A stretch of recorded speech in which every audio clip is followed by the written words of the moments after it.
BMM काय आहे, अमेरिकेतला हे जे मराठी मंडळ आहे हे नक्की काय करतं, या सगळ्याबद्दल माहिती द्यायला थेट रॅली नॉर्थ कॅरोलाईन ते मुंबईमध्ये आमच्या स्टुडिओमध्ये आले आहेत नरेंद्रजी. द ब्रहण महाराष्ट्र मंडळ ॲक्च्युली ही एक मोठी नॅशनल ऑर्गनायझेशन आहे आणि त्या छत्रछायेखाली जवळजवळ स्थानिक आमचे 60 ते 65 छोटे महाराष्ट्र मंडळ आहेत. पुढच्या 5-10 वर्षामध्ये ही नवीन पिढी आत्ताच जर ह्याच्यामध्ये सामील नाही झाली तर पुढं चालून हे अधिवेशन आम्ही कुणासाठी करू. मैत्री मेळाचं सांगितलं तर मेन अट्रॅक्शन हेच असतं की प्रोग्राम्स, कारण की स्थानिक मंडळांमध्ये पण खूप टॅलेंट असतं. महाराष्ट्रातून बरेच लोक येतात आणि खाद्य. मराठी सिनेमा अमेरिकेमध्ये का अमेरिकेत राहणाऱ्या मराठी लोकांपर्यंत तुम्ही पोहोचवण्यासाठी पण तुम्ही फिल्म क्लब चालू केला आहे. मागच्या कन्व्हेन्शनला आम्ही पहिल्यांदा फिल्म क्लब फेस्टिवल घेतला की ज्याच्यामध्ये स्थानिक लोकांमध्ये म्हणजे स्थानिक मराठी लोकांनी तयार केलेले छोटे लघुपट आम्ही तिथे दाखवले आणि त्यांची एक स्पर्धा घेतली आणि त्यात जवळजवळ 35 आम्हाला प्रवेशिका आल्या होत्या. नॉर्थ अमेरिकन प्रोग्रामिंग ही पण एक संकल्पना आहे ज्याच्यावर आपण खूप काम करता, तर त्याबद्दल थोडी माहिती आम्हाला दे. एकतर छत्रपती शिवाजी महाराजांचा इतिहास आहे जे की आम्हाला पसरवायचं आहे पूर्ण अमेरिका आणि कॅनडामध्ये. सामाजिक रिस्पॉन्सिबिलिटी म्हणतो, मग ह्याला घेऊन काही उपक्रम. मराठवाडा पूर्व जी परिस्थिती निर्माण झाली होती त्यासाठी आम्ही लक्ष ठेवलं होतं की एक $25,000 पर्यंत आपण जमा करू. ॲक्च्युली आम्हाला जवळजवळ $60,000 पर्यंत देणगी त्याद्वारे भेटली. किती मराठी शाळा आहेत अमेरिकेमध्ये? जवळजवळ 100च्या वर आमच्या शाळा आहेत. एका शाखेत साधारण किती विद्यार्थी असतात?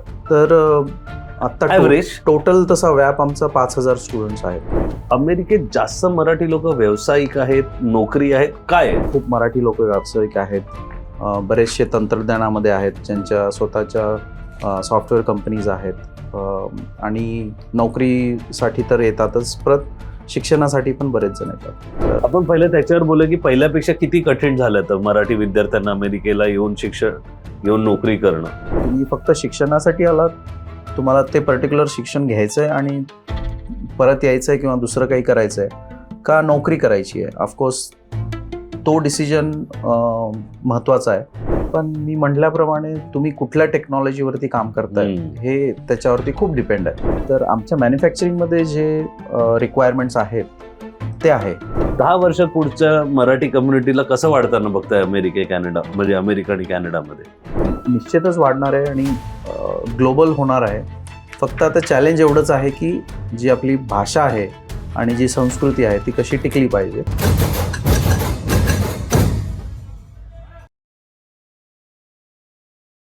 नमस्कार. काही भेटी योगायोगाने होतात. तसंच नुकतंच नाशिकमध्ये झालेल्या विश्व मराठी संमेलनामध्ये आमची भेट झाली नरेंद्रजी यांच्याबरोबर. कोण आहेत नरेंद्रजी? BMM काय आहे, अमेरिकेतला हे जे मराठी मंडळ आहे हे नक्की काय करतं, ह्याच्याबरोबर किती अनेक वेगवेगळे अमेरिका आणि कॅनडाची मंडळं जुळली आहेत, मराठी माणूस कसा राहतो, कसा सण साजरी करतो आणि नक्की अमेरिकेत काय काय करतो. त्यात महाराष्ट्रातून का भारतातून जेव्हा मराठी माणूस अमेरिकेत जातो तेव्हा अमेरिकेत गेल्यावर त्याच्याकडे अजून एक असा मोठासा मराठी परिवार आहे जो त्याच्याबरोबर त्याचा एक सपोर्ट सिस्टम म्हणून उभा आहे. तर हीच सगळी माहिती आणि त्यांचे जे आता येणारे उपक्रम आहेत या सगळ्याबद्दल माहिती द्यायला आणि आपल्याला BMM बद्दल आणि त्यांच्याबद्दल सांगायला थेट रॅली नॉर्थ कॅरोलाईन ते मुंबईमध्ये आमच्या स्टुडिओमध्ये आले आहेत नरेंद्रजी. नमस्कार. नमस्कार. मराठी मूडमध्ये तुमचं स्वागत आहे. खूप म्हणजे असं एक वेगळी फिलिंग आहे, कारण आपण कालच परवा भेटलोय आणि आज आपण पॉडकास्टसाठी आलोय, पण तुमची जी कथा आहे ती इतकी छान आहे, स्टोरी एवढी इंटरेस्टिंग आहे की असं वाटलं की आपल्या लोकांपर्यंत ती लवकरात लवकर पोहोचवूया. पण सर्वात महत्वाचा प्रश्न, कसा आहे तुमचा मूड? माझा एकदम छान आहे. तर पहिलं आपल्या प्रेक्षकांना सर, अमेरिकेत मराठी लोक कसे राहतात, त्यांचं आयुष्य एक कम्युनिटी म्हणून आपण कसे राहतो आणि हे कम्युनिटी म्हणून जेव्हा आपण राहतो त्याला एक ऑर्गनायझिंग बॉडी असते जी ह्या सगळ्या लोकांना एकत्र आणते, त्यांच्यासाठी काही ना काहीतरी उपक्रम राबवते म्हणजे ते कसे एकत्र राहू शकतात. तर ही जी बृहन मराठी मंडळ जे आहे, पहिलं तुम्ही त्याच्याबद्दल आपल्या प्रेक्षकांना सांगा की ते नक्की आहे काय.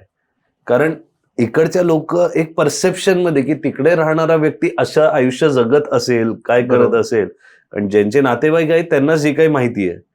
तर काय आहे बृहन मराठी मंडळ? बृहन महाराष्ट्र मंडळ, मराठी तितुका मेळवावा, हे आमचं ब्रीदवाक्य. मराठी तितुका मेळवावा, बेसिकली सगळ्या मराठी लोकांनी एकत्र येणे. आणि मराठी का, तर आम्हाला जिओ बाउंड्रीज नाही करायची होती की फक्त महाराष्ट्र. कारण की आज मराठी माणूस फक्त महाराष्ट्रात नाही आहे, तो बाकी पण राज्यामध्ये आहे. हैदराबाद, आंध्र प्रदेश सारख्या कंट्री, आपलं राज्यामध्ये, की जिथे तेलुगू ही मातृभाषा आहे, तिथे पण बरेच मराठी लोक आहेत की जे तेलुगू सुद्धा बोलतात. पण असे माझे बरेच मित्र आहेत की जे तेलुगू बोलतात पण त्यांना मराठी पण येते आणि ते मराठी आहेत. माझी फॅमिली हैदराबादची. आम्ही हैदराबाद, हिमायतनगर मध्ये, आणि तिकडे जसं तुम्ही बोलला हिमायतनगर, सुलतान बाजार वगैरे त्या एरियामध्ये आजही मार्केटमध्ये जाऊन तुम्ही मराठीत बोलला तर तुम्हाला भाजीवाला उत्तरही देतो. म्हणजे तेवढा मराठीचा प्रेझेन्स आहे. अरे वा. तर बेसिकली त्यामुळे आम्ही तसं ब्रीदवाक्य आहे की मराठी तितुका मिळवावा, जेणेकरून तुम्ही जरी महाराष्ट्राचे नसलाल, मराठी असताल, तर तुम्ही या आमच्यासोबत. आणि बऱ्याच जणांना वाटतं, जसं तुम्ही म्हणलात, की हे प्रॉब्ली एक मंडळ आहे किंवा एक छोटी संस्था आहे. तर बृहन महाराष्ट्र मंडळ ॲक्च्युली ही एक मोठी नॅशनल ऑर्गनायझेशन आहे, किंवा आपण म्हणू शकतो की एक छत्र संस्था आहे. आणि त्या छत्रछायेखाली जवळजवळ स्थानिक आमचे 60 ते 65 छोटे महाराष्ट्र मंडळ आहेत. थोडक्यात सांगायचं तर अमेरिका आणि कॅनडामध्ये जे मोठे मोठे शहर आहेत, जिथे भारतातून आणि विशेषतः महाराष्ट्रातून मराठी लोक स्थलांतरित झालेत शिकण्यामुळे किंवा नोकरीमुळे, तर ते ज्या ज्या शहरामध्ये आहेत आणि त्यांचं पॉप्युलेशन प्रमाणे तिथे एक स्थानिक मंडळ स्थापन झालेली आहेत. काही शहरं अशा आहेत की ज्यांचे 1950 पासून त्यांच्याकडे मंडळ आहेत, आणि काही शहरं अशी आहेत की आता वाढल्यामुळे, लोकांचं तिकडे जाणं वाढल्यामुळे आता बऱ्याचशा कॉमन सिटीजमध्ये, की जिथे रिमोट एरिया असून सुद्धा बरेच लोक तिथं स्थलांतरित झालेत आणि तिथे आता हळूहळू चालू होत आहेत. तर ही जी मंडळं आहेत या पूर्ण अमेरिका आणि कॅनडामध्ये, आणि त्यांचं स्थापना मी म्हटल्याप्रमाणे खूप आधी पण झालेले आहेत आणि आता अजून चालू आहे. 1988 मध्ये, ॲक्च्युली 81 मध्ये ह्याच 2-3 मंडळांनी मिळून अशी एक कल्पना काढली की अरे, आपण एक नॅशनल ऑर्गनायझेशन करू की ज्याच्याकडून ह्या मंडळांना मदतही होईल, आणि एका मंडळाकडून दुसऱ्या मंडळाला, जे नवीन स्थापन झालंय, त्यांना काहीतरी शिकायला भेटेल, किंवा त्यांच्या अडचणी ह्यांनी ऑलरेडी निरासरण केलं असलं ते त्यांना मदत होईल. तर ह्या अनुषंगाने BMM, जे बृहन महाराष्ट्र मंडळ, हे स्थापन झालं. ही एक नॅशनल ऑर्गनायझेशन आहे आणि ह्यांचा एक मेन हेतू असा होता की दर 2 वर्षाला आपण एक संमेलन घेऊ की ज्याच्यामध्ये हे सगळे मंडळातले लोक एकत्र येतील, आपलं नेटवर्किंग होईल आणि आपण एक मराठी भाषा साजरी करू. मग त्याच्यामध्ये ऑफकोर्स आपलं एवढं वेगवेगळ्या प्रदेशामधलं आपलं खानपान आहे म्हणा, तर आमचा हा 3 ते 4 दिवसाचा उत्सव असतो की जिथे प्रत्येक दिवशी आम्ही वेगवेगळ्या प्रांतामधलं जेवण ठेवतो. खानदेश झालं, विदर्भ झालं असं. आणि मग त्यात ऑफकोर्स महाराष्ट्रामधून पण आम्ही प्रोग्राम्स घेऊन येतो. मोठे मोठे कलाकार येतात, ते तिथे परफॉर्म करतात, आणि त्यातून हे सुरू झालेलं एक मोठी संघटना आहे, नॅशनल संघटना आहे. कन्व्हेन्शन वर आपण येऊया, पण त्याच्या आधी जे हल्लीच आपलं झालं विश्व मराठी साहित्य संमेलन, आज तुम्ही सगळे वेगवेगळ्या देशातून तिकडे आलात, तर जरा त्याच्याबद्दल आपण बोलूया की आता जसे तुम्ही एवढे सगळे अमेरिका आणि कॅनडाचे मंडळ आहेत, बरोबर, पण इकडे विश्व मराठी संमेलनात मला वाटतं आपण बघितलं अनेक देशाचे. काय असतं विश्व मराठी साहित्य संमेलनचं महत्व, एक मराठी माणूस, ते पण परदेशी राहणाऱ्यासाठी, हे तुम्ही आम्हाला सांगा. महत्व खूप जास्त आहे, कारण की आपण मराठी भाषा, आपण तिथून, त्या मातीतून आलेलो आहोत, तर मराठी भाषा आणि संस्कृती जपण्याचा हा एक छोटासा प्रयत्न आहे. आणि प्रयत्न असा नाही आहे की काय होतं आपल्याकडे आणि ते कसं टिकवलं पाहिजे, पण ते पुढे कसं घेऊन जायला पाहिजे, पुढच्या पिढीला ते कसं आपण व्यवस्थित हस्तांतरित करायला पाहिजे आणि त्यांनी पण ते पुढं घेऊन जायला पाहिजे. तर त्या दृष्टीने महाराष्ट्र राज्यांनी सरकारने जे हे सुरू केला आहे उपक्रम 4 वर्षापूर्वी, मला आठवतं दीपक केसरकर सरांनी हा चालू केला आणि तो अतिशय उत्तमरित्या सध्या सावंत सर पण पुढे घेऊन जात आहेत.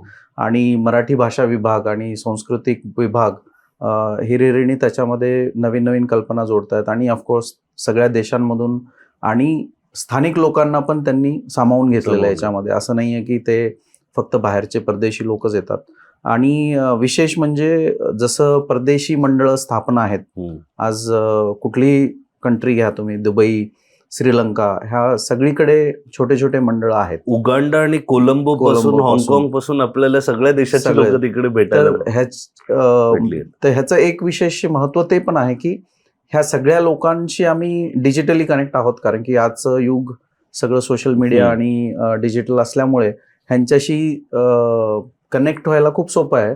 पण हे इथे येऊन जे आम्ही प्रत्यक्षरित्या भेटतो आणि ती नेटवर्किंग इज व्हेरी इम्पॉर्टंट आणि त्यामुळं ते चांगली गोष्ट होते. आणि त्याचबरोबर आता आम्हाला बऱ्याच स्थानिक लोकांनाही माहीत नाही आहे की दिल्लीमध्ये पण एक महाराष्ट्र मंडळ आहे. असं आपल्या भारतामध्ये सुद्धा वेगवेगळ्या राज्यांमध्ये मराठी मंडळ आहेत जिथे मराठी माणूस गेलेला आहे आणि त्यांनी मग एकत्र येऊन ते स्थापन केलेलं आहे.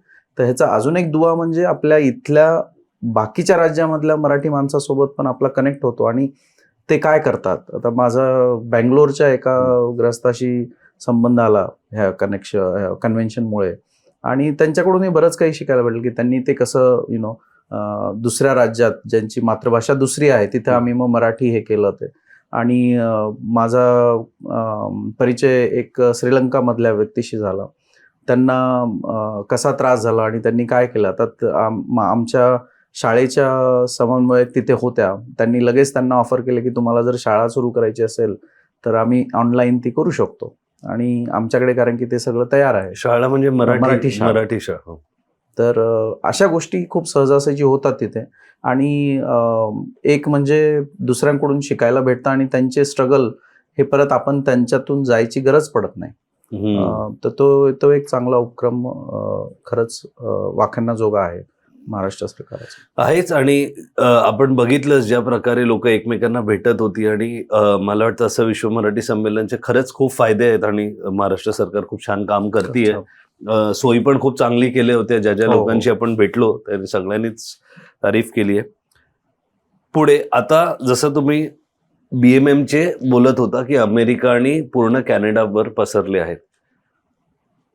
मराठी माणूस बाहेर गेला तो एका महाराष्ट्रात पण एकत्र बघितलं तर नाहीये, पण आज हे असे संमेलन बघितल्यावर कळतं की अरे खरंच मराठी माणूस आता एकत्र आलाय, एक संघटना म्हणून आलाय, तो संघटना म्हणून काम करतोय. अमेरिकेत जेव्हा तुम्ही हे सगळे लोक एकत्र येतात, अमेरिकेत जास्त मराठी लोक व्यावसायिक आहेत, नोकरी आहेत, काय आहे? म्हणजे अमेरिकेतला मराठी माणूस काय आहे?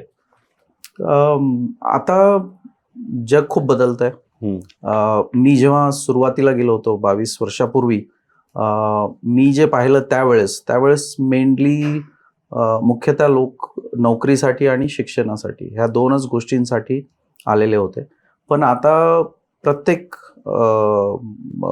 उपक्रमामध्ये त्यांचा सहभाग आहे. खूप मराठी लोक व्यावसायिक आहेत, बरेचसे तंत्रज्ञानामध्ये आहेत, ज्यांच्या स्वतःच्या सॉफ्टवेअर कंपनीज आहेत आणि नोकरीसाठी तर येतातच, परत शिक्षणासाठी पण बरेच जण येतात. तर आता असं काही राहिलं नाही की फक्त शिक्षण आणि मराठी माणूस हा फक्त नोकरीपुरता मर्यादित आहे. आणि BMM थ्रू आम्ही बरेचसे असे उपक्रम चालवतो की ज्याच्यानी बरेचसे नवीन उद्योजक निर्माण होतात, त्यांना बऱ्याचशा गोष्टी कळतात त्यातून. तर त्या गोष्टीचा नेहमीच त्यांना तो उपयोग होतोच. किती जसं तुम्ही बोललात ही पेरेंट ऑर्गनायझेशन आहे BMM, अमेरिका आणि कॅनडा मिळून आज किती मराठी मंडळ आहेत? जवळजवळ 65 मंडळ सध्या जोडलेली आहेत अमेरिका आणि कॅनडामध्ये आणि ते सगळे BMMच्या छत्राखाली आहेत.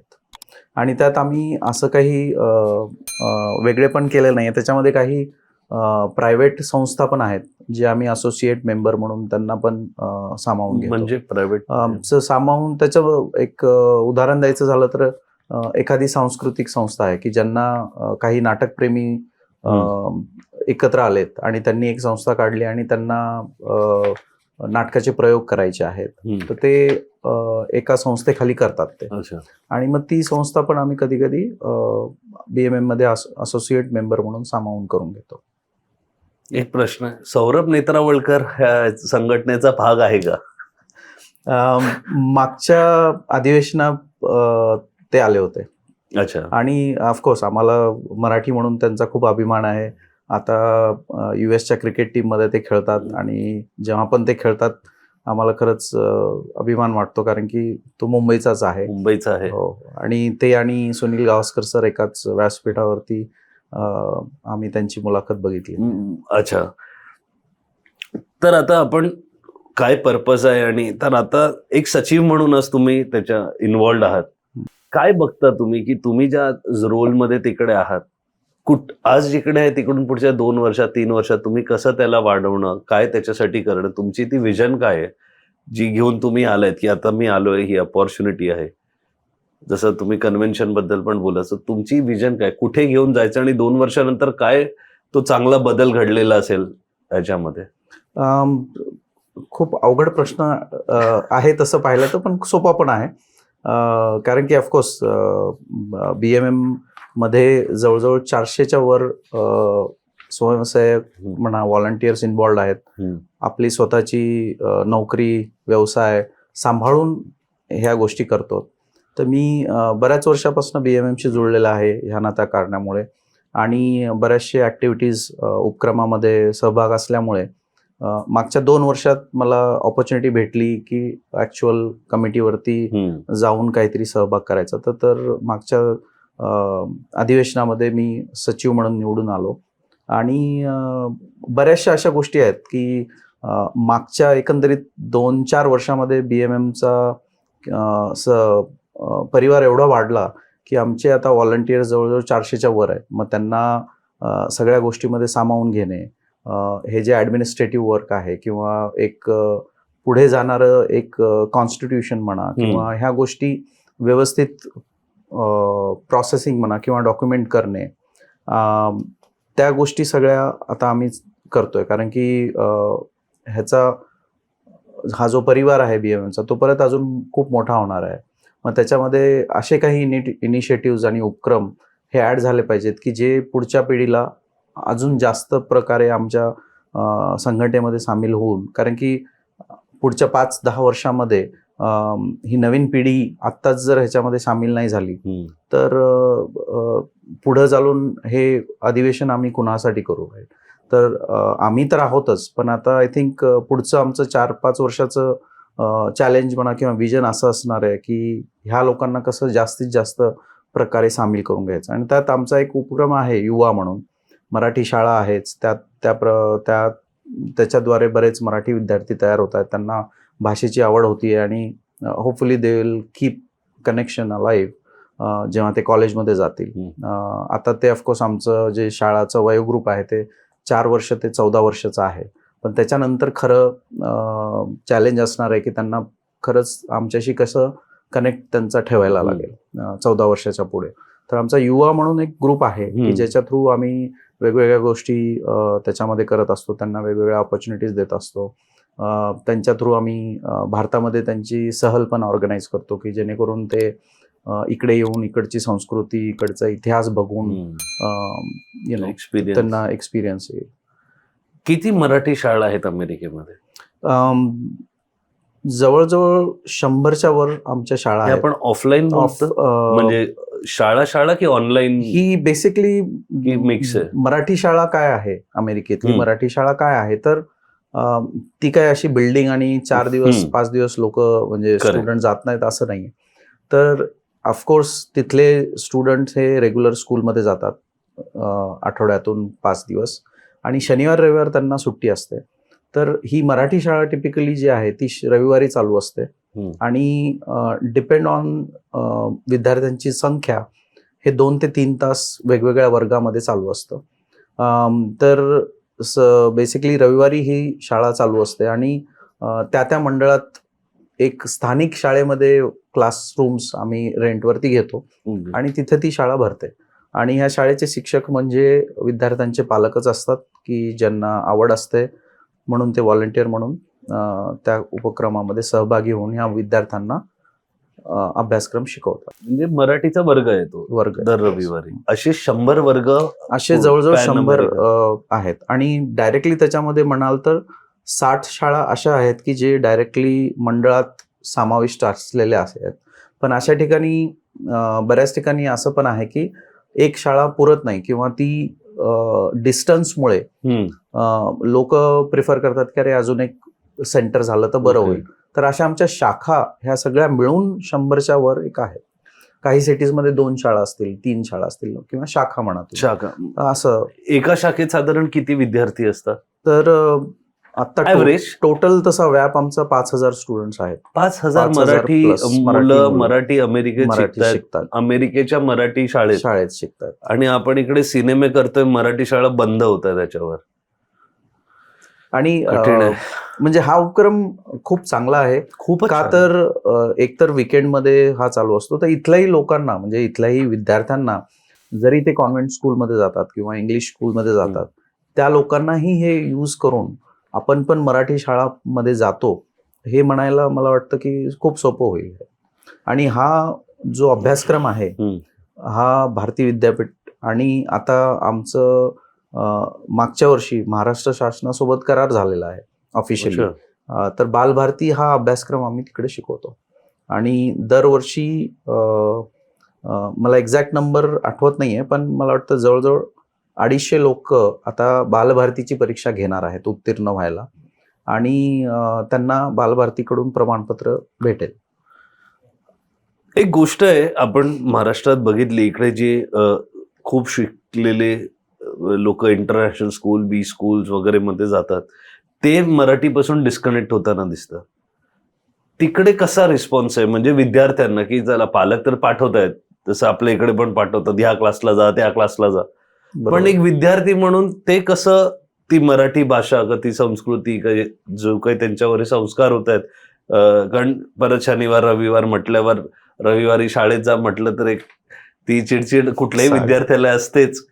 तर त्यांनी कसं रिसीव्ह केलंय विद्यार्थ्यांनी? अवघड तर आहे कारण की लोकल 5 दिवस शाळेत जाऊन परत काहीतरी शिकायचं थोडा कंटाळा तर येतोच विद्यार्थी म्हणून. पण मला वाटतं की जे बाकीच्या गोष्टी आपण करतो सोबत, आता आम्ही तिथे संक्रांत पासून शिवजयंती पासून सगळे सण व्यवस्थित साजरे करतो आणि मुलं म्हणले की थोडं चंचलता, त्यांचा स्पॅन ऑफ अटेन्शन कमी असतो. पण ह्या सगळ्या ऍक्टिव्हिटीमध्ये त्यांना समावेश केल्यामुळे कुठं ना कुठं त्यांना थोडं तरी आत्मीयता असते आणि त्यातून जरी कम्प्लिटली त्यांना खूपच जास्त आवड नसली तरी ते स्वतःला समावेश करून घेतात. आणि मला वाटतं ह्या बाकीच्या सगळ्या प्रोग्राम्समुळे आणि इन्व्हॉल्वमेंटमुळे त्यांना ते थोडंफार एक रिस्पॉन्सिबिलिटी ॲड होते की नाही मला पण ह्याची आवड आहे. आणि जास्तीत जास्त मराठी प्रोग्राम आम्ही करतो, नाटकं आणतो आणि संगीत, कुणाला संगीताची आवड असते त्याच्यामध्ये त्यांना रस असतो. मग अशा बऱ्याच गोष्टी आहेत की शाळेमध्ये शिक्षक वापरतात आणि त्यामुळे त्यांना त्याची आवड होते. आपण बघितलं कॉर्पोरेट लाईफमध्ये ना आपले काही मेट्रिक्स आणि KPIs आणि अशा काही गोष्टी असतात. तुमची बॅकग्राऊंड ते आता असा समाज, एक कम्युनिटी चालवायचा आहे, तर या समुदायाची ओळख, मग ह्यांची भावना, ह्याचे KPI आणि मेट्रिक्स काय आहेत की ह्या लोकांना एकत्र ठेवणं, कारण ते सोपं नाही. म्हणजे कुठलीही कम्युनिटीला सोपं, कारण हे प्रायोरिटी सोडून लोक तुम्ही एवढे एफर्ट घेताय, तर काय तुमचे असे मेट्रिक्स असतात की काय तुम्हाला तर दिसतंय की ह्या गोष्टी केल्याने आपण एकत्र राहतो? कारण तसं बघितलं तर मराठी माणूस एकत्र राहणं इज खूप सोपी गोष्ट नाहीये. राईट. नाही, असं काही आम्ही म्हणजे प्रायव्हेट कंपनी नसल्यामुळे आमचं असे काही KPIs नाहीत. पण मी जेव्हा माझ्या स्थानिक मंडळाचा अध्यक्ष होतो तेव्हा माझं एक 2-4 गोष्टीचं ध्येय होतं की आपण जास्तीत जास्त मराठी प्रचार कसं करू शकू. मराठी प्रोग्राम्स किती जास्त आणू शकू आणि ते आमच्या सभासदांबरोबर शेअर किंवा त्यांच्यापर्यंत कसं पोहोचता येईल. आणि ऑफकोर्स अल्टिमेटली नंबर्स, इंजिनिअरिंग असल्यामुळे नंबर्स, त्यामुळे माझा एक हे होता की जास्तीत जास्त मेंबरशिप आपण कशी वाढवू शकू. आणि तर फॉर्च्युनेटली आमच्या टीमनी खूप चांगले प्रोग्राम्स त्या वर्षी केले. म्हणजे ऑफकोर्स मला वाटतं ॲव्हरेज मी म्हटलं तर महिन्यातून 2-2 प्रोग्राम्स आम्ही केले. त्यात स्थानिक प्रोग्राम्स आणि बाहेरून पण आणले. आणि त्यामुळे साहजिकच एक गोष्टीला दुसऱ्या गोष्टीची साथ होत होत आम्ही तो मेंबरशिपचा आकडा 400-450 पर्यंत नेला होता, जो की सर्वात हायेस्ट आहे आतापर्यंत. आणि ते केल्यामुळं सुद्धा मंडळाला पण खूप आर्थिक जास्त मदत झाली. अल्टिमेटली आम्ही नॉन प्रॉफिट असल्यामुळे आमचं असा काही कल नसतो की अरे आपल्याला एवढे पैसे करायचे तेवढे करायचे. पण कारण की हे सगळं प्रोग्राम्स जास्त केल्यामुळे आणि जास्तीत जास्त लोकांचा सहभाग झाल्यामुळे आपोआपच ह्या गोष्टीला पण चांगलं रिटर्न आलं की त्याच्यामुळे मंडळाची आर्थिक स्थिती पण चांगली झाली. आणि त्यामुळे परत आम्हाला अजून जास्त उपयोग झाला की आम्ही अजून जास्त प्रोग्राम्स आणू शकतो. अमेरिका का कॅनडा सर्वात जास्त मराठी माणूस कुठे, त्यातल्या त्यात इन टर्म्स ऑफ नंबर्स कुठे आहे का? कुठल्या अमेरिकेमध्येच? नाही म्हणजे शहरात का कुठल्या स्टेटमध्ये जास्त मराठी? तसं आपण ऐकतो की गुजराती कम्युनिटी काही पर्टिक्युलर एरिया, न्यू जर्सी आणि त्या सबर्ब्समध्ये खूप आहेत का, तुम्ही आवाज दिला तर असं मराठी माणूस कुठे सॅच्युरेट आहे की ह्या भागामध्ये तुम्हाला गेल्यावर असं वाटेल महाराष्ट्रात आलंय? तसं पाहिलं तर स्प्रेड चांगला आहे. पण साहजिक कॅलिफोर्निया, कारण की सॉफ्टवेअर पंढरी आहे, त्यामुळे कॅलिफोर्नियामध्ये भरपूर लोक आहेत आणि भरपूर मराठी आहेत. पण ते असे एका ठिकाणी सामावलेले नाही, ते सगळीकडे व्यवस्थित. म्हणजे जसं मुंबईमध्ये सबब्स आहेत, सांताक्रूज, विले पार्ले, बांद्रा, हे असे तिथे पण कॅलिफोर्नियामध्ये ते पसरलेले आहेत. आणि तसं मंडळाचं पाहिलं तर आपल्याकडे अमेरिकेमध्ये 4-5 मोठे मंडळ आहेत. आम्ही मोठे मंडळ म्हणतो म्हणजे त्यांचे मेंबर्स जास्त, 500 पेक्षा फॅमिलीज जास्त. आणि आमचा एक मेंबर म्हणजे एक फॅमिली असती जी ॲव्हरेज नवरा बायको आणि 2 अपत्य असतात. तर बेसिकली तसं पाहिलं तर मग टेक्सासमध्ये डॅलस शहर आहे, जिथे मेंबर्सची संख्या ऑलमोस्ट 1100 आहे. तर ते कागदोपत्री जर तुम्ही नंबर वाईज म्हणताय तर डॅलस हे सर्वात मोठं मंडळ सध्या आमच्याकडे आहे नंबर वाईज. खूप छान. तुम्ही म्हणजे काम पण छान करताय, उपक्रम. आता आपल्या सर्वात महत्वाचा जो आता उपक्रम तुम्ही राबवताय ऑगस्टमध्ये, जे कन्व्हेन्शन आहे त्याबद्दल थोडी माहिती की काय आहे तो कन्व्हेन्शन, म्हणजे मागच्या वेळेपेक्षा काय यावेळेला वेगळं होणार आहे, त्याच्यात काय काय गोष्टी होणार आहेत. कारण खूप काही इंटरेस्टिंग गोष्टी तुम्ही सांगत होता ऑफ कॅमेरा, तर मी आपल्या व्ह्युअर्सना हे कळलं पाहिजे की मराठी माणूस पण अमेरिकेत काय काय करतोय भाषा जिवंत आणि संस्कृती जिवंत ठेवायला.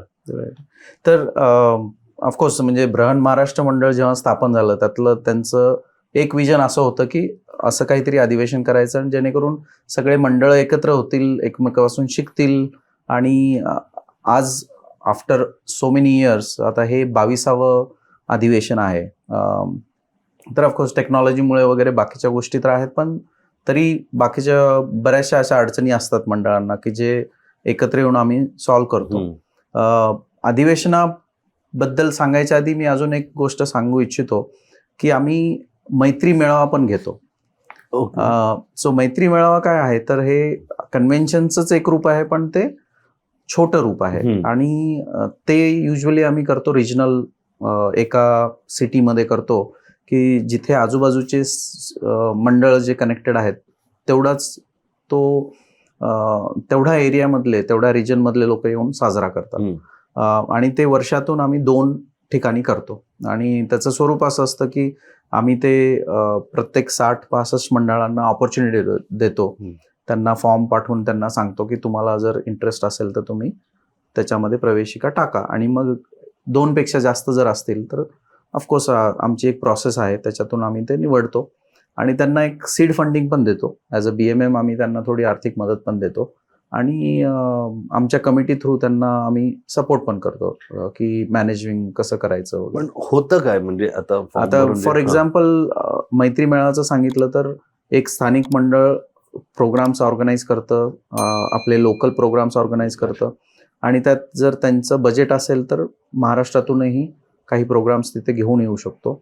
आणि अच्छा. प्लस हे मेनली नेटवर्किंग आणि आपल्या महाराष्ट्रीयन खाद्य पदार्थाची एक मेजवानी. तर मेन अट्रॅक्शन हेच असतं की प्रोग्राम्स, कारण की स्थानिक मंडळांमध्ये पण खूप टॅलेंट असतं, तर त्याचं शोकेस असतं. आणि प्लस महाराष्ट्रातून बरेच लोक येतात, त्यांची भेट गाठी आणि खाद्य हे त्यातली मेन मेजवानी असतेच. आणि त्यातल्या त्यात नवीन मित्रांचा आणि जुन्या मित्रांचा सहभाग. छान. सो हे छोटं व्हर्जन आहे जे आता कन्व्हेन्शन सेंटर होतंय त्याचं. कन्व्हेन्शनचं सांगायचं झालं तर ह्याचाच तो मोठा स्वरूप आहे. आणि त्याच्यामध्ये वेगळं म्हणजे डे 0 म्हणून एक पहिला दिवस असतो, त्यामध्ये आम्ही जे BMMचे सगळे एवढे उपक्रम आहेत हे सगळे आज ऑनलाईन चालतात. आम्ही प्रत्यक्ष ट्रॅव्हल करून कुठे जात नाही, कारण की इवन आता आमचं BMM कार्यकारिणी जर तुम्ही बघितलीत तर दरवर्षी दर 2 वर्षी जेव्हा अधिवेशन असतं आम्ही निवडून आलेलो असतो ह्या 60 मंडळांमधून. म्हणजे मी पण आज BMMचा सचिव आहे, पण माझं पहिलं काम आहे की मी माझ्या मंडळाचा BMM रिप्रेझेंटेटिव्ह पण आहे, एक प्रतिनिधी आहे माझ्या मंडळातून. असे जवळजवळ 65 प्रतिनिधी असतात वेगवेगळ्या शहराचे की जे आम्हाला निवडून देतात. आमच्या प्रतिनिधीमधूनच एक जनरल बॉडी फॉर्म होते आणि त्याच्यातूनच 8 लोक निवडून ह्या कमिटीवरती जातात. आणि आम्ही काय असं रोज भेटत नाही. तर त्यातला अजून एक चांगला विश्व मराठी संमेलनाचा अजून एक चांगला हे म्हणजे आम्ही आमच्या कमिटीला सुद्धा इथे भेटू शकतो. तर कन्व्हेन्शनचं सांगायचं तर की जसं आम्हाला ह्या प्रतिनिधी थ्रू आम्ही निवडून येतो, तर ह्या सगळ्या उपक्रमाचे पण सभासद किंवा स्वयंसेवक तिथे एकत्र येतात आणि तो उत्सव साजरा करतात. ते जे पण काम करतायत वेगवेगळ्या उपक्रमाद्वारे ते येऊन तिथे पुढच्या 2 वर्षाची मांडणी करतात आणि जे काही गोष्टी केलेल्या आहेत त्याचा एक वेगळा उत्सव तिथे साजरा होतो की काय काय केलंय आणि पुढे काय करणार. आणि बरेचसे असे उपक्रम आहेत जसं बिझनेस कनेक्ट आहे, त्याचे कॉन्फरन्सेस करतो. आता यावर्षी विशेष म्हणजे आम्ही एक रिअल इस्टेट कॉन्फरन्स करतोय, कारण की बरेचसे असे लोक आहेत की जे भारतामध्ये इन्व्हेस्टमेंट करतायत आणि भारतामधले मग ऑपॉर्च्युनिटीज काय आहेत ते तिथे आणि तिथे पण बऱ्याच रिअल इस्टेट ऑपॉर्च्युनिटीज आहेत. तर त्या कशा एक्सप्लोअर करणार किंवा आपण त्याच्यामध्ये कसं समाविष्ट होणार ह्याची एक कॉन्फरन्स सुद्धा आम्ही घेतोय. खूप छान. आणि ह्याच्यात एक खूप महत्वाची गोष्ट, सिनेमा हे तुमचं एक वेगळं प्रेम आहे आणि मराठी सिनेमा अमेरिकेमध्ये का अमेरिकेत राहणाऱ्या मराठी लोकांपर्यंत तुम्ही पोहोचवण्यासाठी पण तुम्ही फिल्म क्लब चालू केला आहे. तुम्ही कसं आपला मराठी सिनेमाला तिकडे एक वेगळा सपोर्ट देत आहे त्याबद्दल आम्हाला सांगा. जे तुमची सिनेमाला घेऊन एक जी म्हणजे तुमचं हे सगळ्या उपक्रमात तेही तुम्ही एक पकडून धरलंय आणि आज तुम्ही करताय त्याच्याबद्दल सांगा. ऑफकोर्स मराठी प्रेक्षक म्हणा किंवा रसिक हे सिनेमाशी खूप जोडलेले आहोत आपण. इवन म्हणजे सिनेमाचा उगम पण दादासाहेब फाळकेंनी केला. तर मागच्या कन्व्हेन्शनला आम्ही पहिल्यांदा फिल्म क्लब फेस्टिवल घेतला की ज्याच्यामध्ये स्थानिक लोकांमध्ये म्हणजे स्थानिक मराठी लोकांनी तयार केलेले छोटे लघुपट आम्ही तिथे दाखवले आणि त्यांची एक स्पर्धा घेतली आणि त्यात जवळजवळ 35 आम्हाला प्रवेशिका आल्या होत्या वेगवेगळ्या इन्क्लुडिंग कॅनडा. बऱ्याचशे लोकांनी आपली कलाकृती तिथे सादर केली होती आणि त्याच्यासाठी आम्ही तो एक प्लॅटफॉर्म तयार केलाय की असे बरेचसे आहेत मंडळी की ज्यांना खूप रस आहे आणि त्यांचा हा मेन व्यवसाय नसला तरी आपली नोकरी सांभाळून व्यवसाय सांभाळून ते ह्या गोष्टी करतायत. तर ह्यांना कुठेतरी एक प्रोत्साहन द्यायला पाहिजे आणि एक प्लॅटफॉर्म द्यायला पाहिजे, एक व्यासपीठ असायला पाहिजे, म्हणून आम्ही हा उपक्रम चालू केला आणि त्याचा उपयोग खूप म्हणजे चांगला करून घेतात. आता यावर्षी पण आम्ही ते स्पर्धा ठेवली आहे आणि अजून आम्ही अनाऊन्स नाही केली आहे, पण मला ऑलरेडी त्याच्या बऱ्याचशा लोकांच्या प्रवेशिकासाठी ते उत्सुक असल्याचे मला संदेश येतात. अरे तर आणि विश्वसंमेलनामध्ये माझी डॉक्टर कुलकर्णी सरांशी संवाद झाला. ते सचिव आहेत मराठी भाषा आणि संस्कृती विभागाचे, हम्म. आणि त्यांना कालच त्यांच्या चित्र ह्याला पुरस्कार भेटला, पहिला पुरस्कार हो. भेटला. तर त्याच्यावरही आम्ही संभाषण केलं की कसं आपण महाराष्ट्र सरकारच्या चित्रपट केंद्राशी आपण जोडून काय करू शकतो, आणि त्यांच्या पण बऱ्याच चांगल्या आयडियाज आहेत. तर होपफुली कुठेतरी आम्ही ते कनेक्ट करू. किती मराठी सिनेमे तिकडे येतात आणि लोक बघतात? म्हणजे कारण इकडे तर मराठी सिनेमाला घेऊन खूप तडजोड आहे की खूप थिएटर तडजोड. मिळत नाही, Right. लोक बघत नाही. तर अमेरिकेला मराठी माणूस किती मराठी सिनेमा बघतो? का तिकडे पण हीच परिस्थिती आहे की इच्छा आहे पण बघायला मिळत नाही? तिकडे परिस्थिती थोडी वेगळी आहे. हम्म. म्हणजे मी जेव्हा 4 वर्ष आहेत, मी पहिले 2 वर्ष जेव्हा पण व्हॉलंटिअरिंग केली BMM साठी, तर माझा मेन कल इंडिया प्रोग्रामिंग आणि फिल्म होता. हम्म. की इथून तिकडे कसं घेऊन जायचं आणि रिलीज करायचे. तर तिकडे अडचण थोडी अशी आहे की थिएटर्स खूप महाग आहेत, आणि जर तुम्ही स्ट्रीमिंग नाही केली तर त्याचा किराया खूप जास्त असतो, आणि प्लस मग तुम्हाला इथे पण वितरणासाठी प्रोड्युसरना पैसे द्यावं लागतं, डिस्ट्रीब्युशनना पैसे द्यावं लागतं. तर तो त्रास जास्त आहे तिकडे. पण तरी पण BMMनी पुढाकार घेऊन आम्ही काय करतो की मोठ्या मंडळांसाठी आम्ही ऑफकोर्स त्यांच्याकडून थोडे जास्त पैसे आकारतो, आणि मग त्याचा उपयोग छोट्या मंडळांसाठी होतो की ज्यांना आम्ही थोड्या वाजवी दरामध्ये ते उपलब्ध करून देतो. पण आजही तुमच्या प्रश्नाला उत्तर द्यायचं तर मराठी प्रेक्षक तिथे खूप आहे, त्यांना मराठी चित्रपट खूप आवडतात बघायला, आणि त्याचा प्रयत्न आम्ही BMM थ्रू करतोय की कसं जास्तीत जास्त तिथे आम्ही चित्रपट नेऊ शकू. रिसेंटली आम्ही असेही प्रयोग केलेत की काही मंडळ छोटे आहेत तर त्यांना थिएटर भेटणं अवघड असल्यामुळे आम्ही स्ट्रीमिंगची व्यवस्था केली आहे. अच्छा.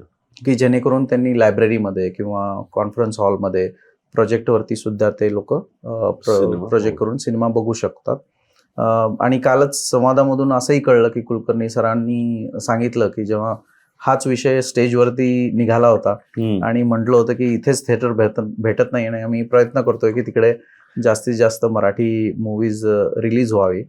त्यांनी एक छान हे सांगितलं की त्यांनी पण एक महाराष्ट्र गव्हर्नमेंटमध्ये पण एक असं सर्व्हर तयार करायचं चाललंय त्यांचं, आणि झालंय ऑलरेडी, की ज्याच्यामध्ये ते लोक प्रोड्युसर्स लोक चित्रपट ठेवतील, आणि ते आम्हाला होपफुली ते पण लवकरच तिकडे त्याचा उपयोग करता येईल. जे महाराष्ट्र गव्हर्नमेंट मराठी भाषा विभाग नेटफ्लिक्स सारखं काहीतरी स्ट्रीमिंग प्लॅटफॉर्म OTT त्यांनी ते स्टेजवरती आम्हाला जेव्हा आम्ही आमचं प्रेझेंटेशन करत होतो तेव्हा त्यांनी ते बोलून दाखवलं. तर त्याच्याबद्दल जरूर जास्त माहिती आम्हाला घ्यायची आहे त्यांच्याकडून.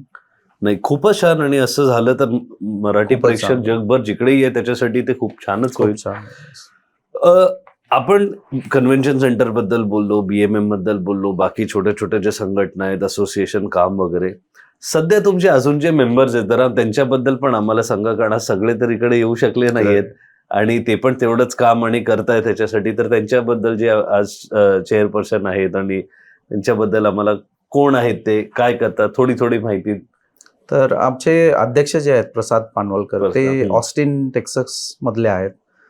ते पण BMM मराठी मंडळाशी खूप जोडलेले आहेत. ते टेक्नॉलॉजी क्षेत्रामध्ये काम करतात आणि त्यांचा मराठी शाळेमध्ये खूप सहभाग जास्त आहे. त्यांनी जेव्हा मंडळामध्ये काम करायला सुरुवात केली तेव्हा ते शिक्षक सुद्धा होते मराठी शाळेमध्ये. तर ते पण खूप चांगलं काम करतायत. सध्या सगळं विजन आणि ह्या गोष्टी जे उपक्रम राबवायचे कामं वगैरे ते करतायत. सचिव मीच आहे, मी नरेंद्र कल्याणकर सचिव. मी राले शहरामध्ये आहे. आता मला जवळजवळ 22 वर्ष झालेत अमेरिकेमध्ये, त्यात ऑलमोस्ट 18 वर्ष मी आता राले नॉर्थ कॅरोलिनामध्ये आहे. तिथल्या स्थानिक मंडळामध्ये माझा खूप चांगला सहभाग असतो. मग ते शिवजयंती, गणपती सेलिब्रेशन वगैरे सगळं. आणि आमचे जे खजिनदार आहेत, ट्रेजरर, ते आहेत संतोष साळवी. मला वाटतं त्यांची तुमची भेट झाली. ते नॅशवाचे पहिले आमदार पण आहेत, मराठी आमदार आहेत. ते पण त्यांच्या लोकल मंडळामध्ये खूप सक्रिय सहभाग आहे त्यांचा. आणि फूड बँक वगैरे पण ते खूप चांगल्या रीतीने करतात. मग आमचे 5 जे ॲट लार्ज मेंबर आहेत त्यात आनंद चौथाई आहेत, ते आमचा बी कनेक्ट हा इनिशिएटिव्ह पाहतात. ते आहेत न्यू जर्सीचे. डॉक्टर मेधा गोडबाले म्हणून आमचे एक सदस्य आहेत, ते क्लिव्हलँड ओहायोमधले आहेत. ते रेशीम गाठी आणि वारसा म्हणून आमचा 2 उपक्रम आहेत ते बघतात.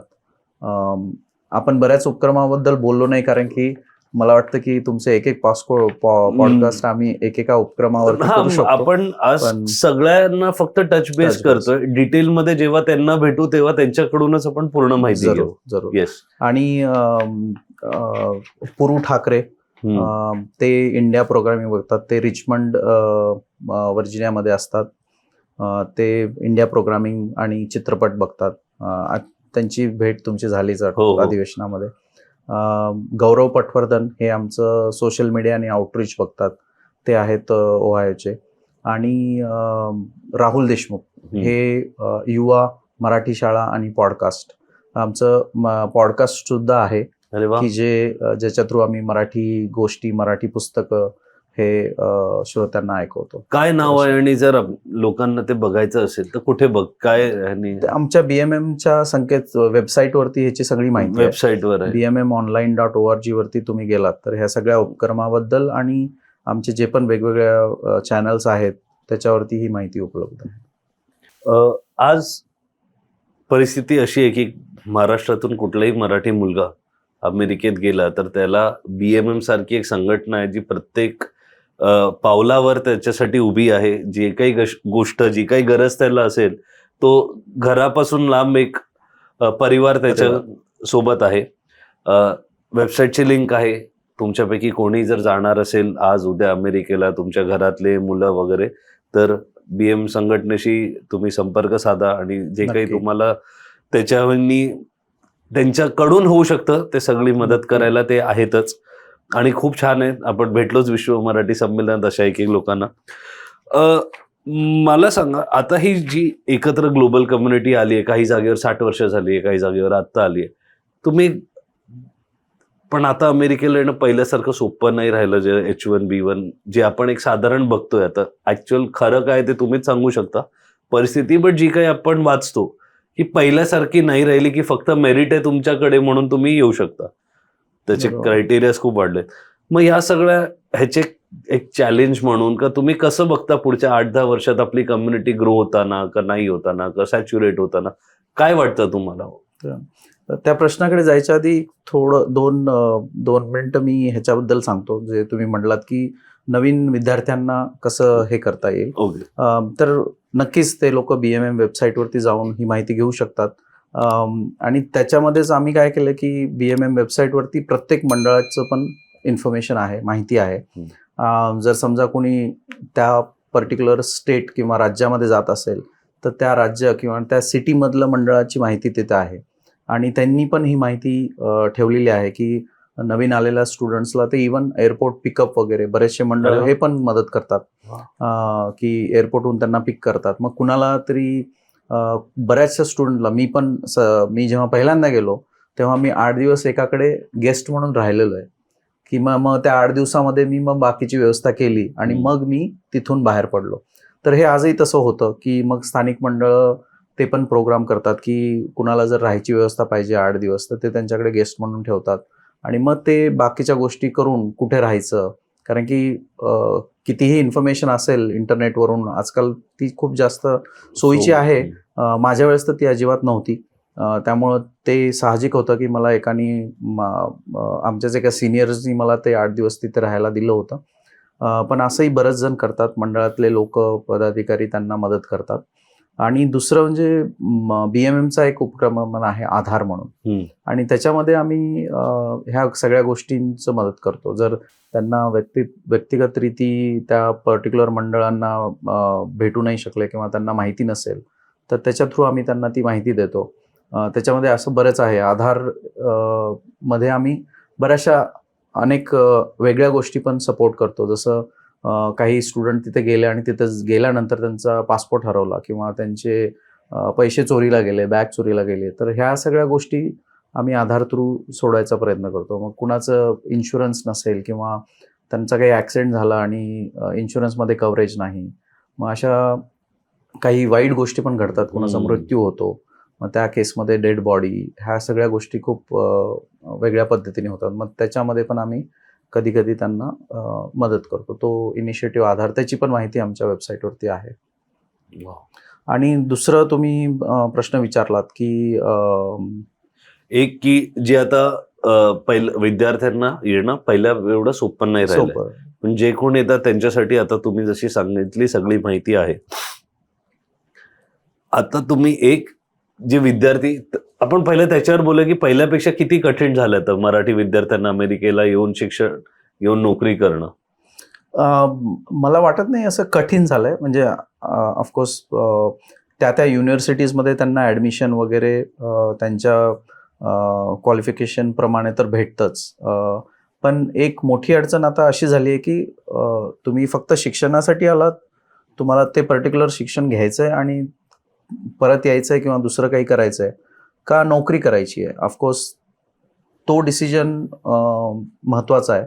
आणि त्याच्याहून जर त्यांना नोकरीच करायची असेल तर नोकरीसाठी सध्या थोडं परिस्थिती थोडी कठीण आहे. कारण की बऱ्याचशा कंपनीज आणि आता AIच्या येण्यामुळे बऱ्याचशा अशा गोष्टी झाल्यात की त्याचा कल असा झालाय की AIमुळे बऱ्याचशा नोकऱ्या हे ऑटोमेशनकडे जास्त वळल्यात किंवा त्या एरियामध्ये त्याचं प्रमाण कमी होताना दिसतंय सध्या. आणि बऱ्याचशा अशा कंपनीज आहेत.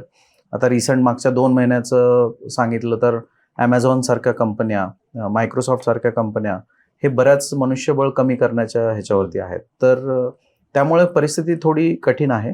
पण मी म्हटल्याप्रमाणे तुम्ही कुठल्या टेक्नॉलॉजीवरती काम करताय हे त्याच्यावरती खूप डिपेंड आहे. म्हणजे एक सेक्टरमध्ये आहे, पण बाकी अनेक सेक्टर आणि इंडस्ट्री आहेतच जिकडे. आता मी मॅन्युफॅक्चरिंग मधून आहे, माझा IT शी दुरूनही संबंध नाहीये.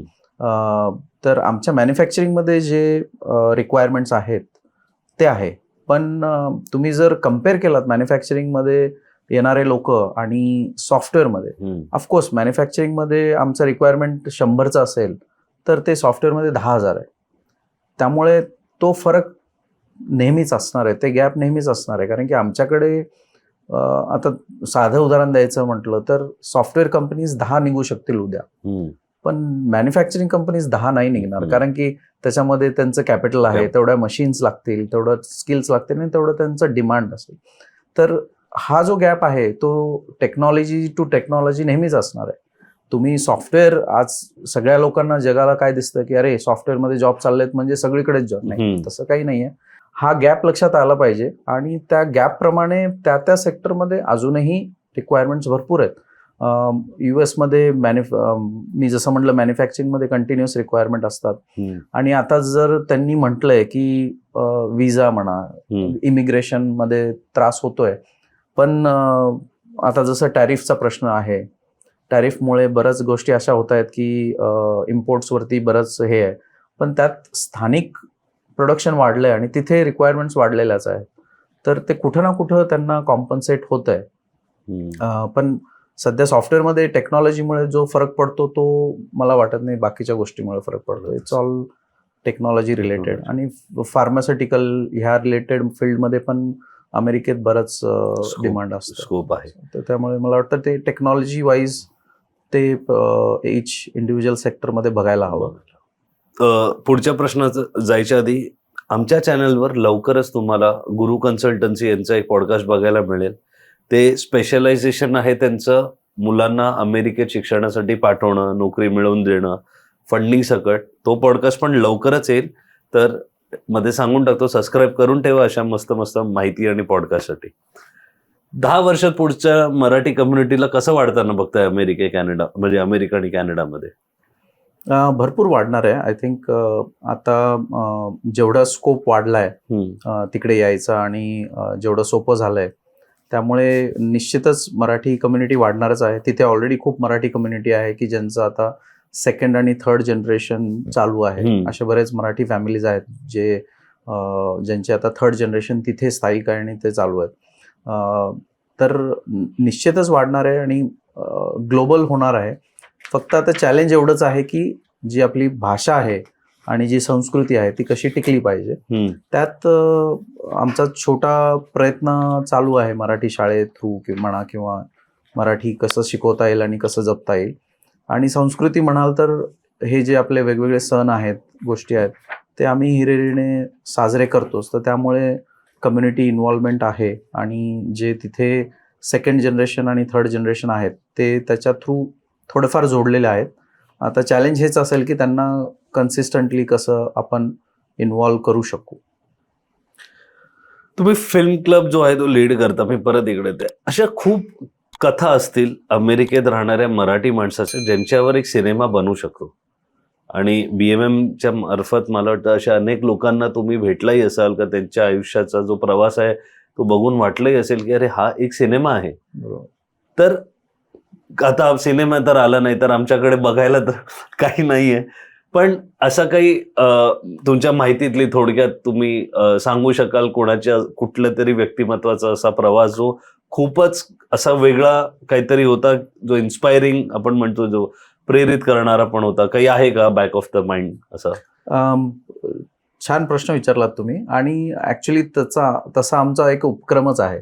मला माहिती आहे तुम्ही आता फिल्म क्लब बद्दल विचारलं, पण त्याच्या आधी मी एक ह्याच्याबद्दल पण सांगतो. तर आमचा एक उपक्रम आहे वारसा. आणि त्याच्यामध्ये जे पण अमेरिकेमध्ये येऊन खूप आधी स्थायिक झालेले लोक आहेत त्यांच्यावरती हा एक खास आमचा एक इंटरव्ह्यू सेशन असतं, पॉडकास्ट सारखं म्हणू शकता तुम्ही. आणि ते यूट्यूबवरती अवेलेबल आहे. तर नक्कीच आय थिंक BMM वारसा, BMM वारसा प्रेक्षकांना जर खरंच वेळ असेल आणि कुतूहल असेल तर नक्कीच त्यांनी वेबसाईटवरती जाऊन वारसा ह्या उपक्रमाबद्दल जर वाचलं तर त्याच्यामध्ये आमचे असे बरेचसे व्हिडिओज आहेत की जे बऱ्याचशा राज्यामधून असे जे व्यक्ती आहेत की जे पहिल्यांदा आलेत आणि बऱ्याच वर्षापासून तिथं स्थायिक आहेत आणि त्यांचं पूर्ण ते जे जर्नी आहे ते आम्ही कॅप्चर केलेलं आहे.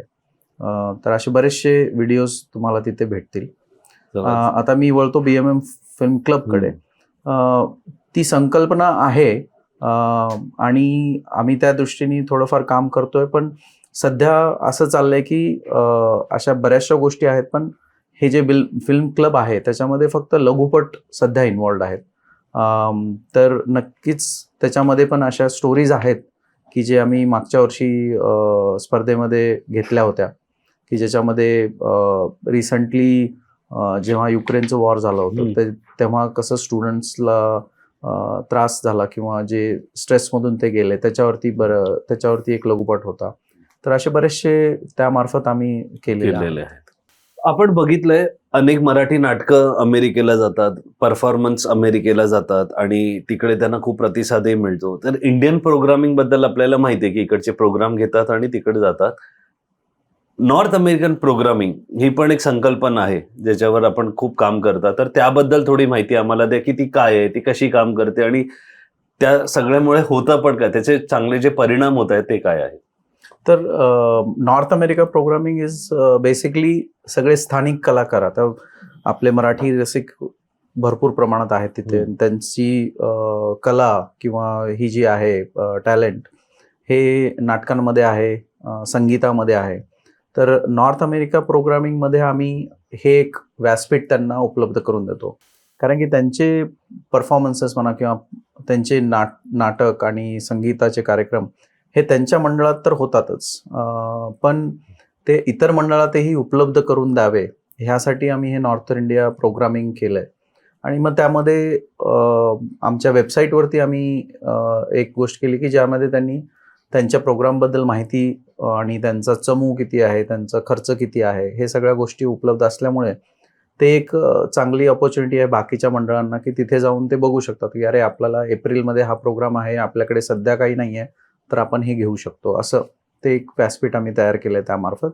आणि दुसरं म्हणजे थोडं आर्थिक बाबतीमध्ये इंडिया प्रोग्रामिंगमध्ये काय होतं की निश्चितच त्याची आवड खूप आहे, इथले कलाकार तिकडे येऊन परफॉर्म करावे ह्याची, पण त्यामागे थोड्याफार समस्या पण आहेत. व्हिसा म्हणा किंवा थोडं ॲडेड बजेट कॉस्ट, जे की काही छोट्या किंवा मीडियम मंडळ साईज लोकांना थोडं अवघड जातं, कारण की त्यांच्याकडे बजेट कमी असतो वगैरे. तर त्यांना त्याच दर्जेदार लेवलचे प्रोग्राम्स आम्ही ह्या स्थानिक प्रोग्राम मार्फत उपलब्ध करून देतो.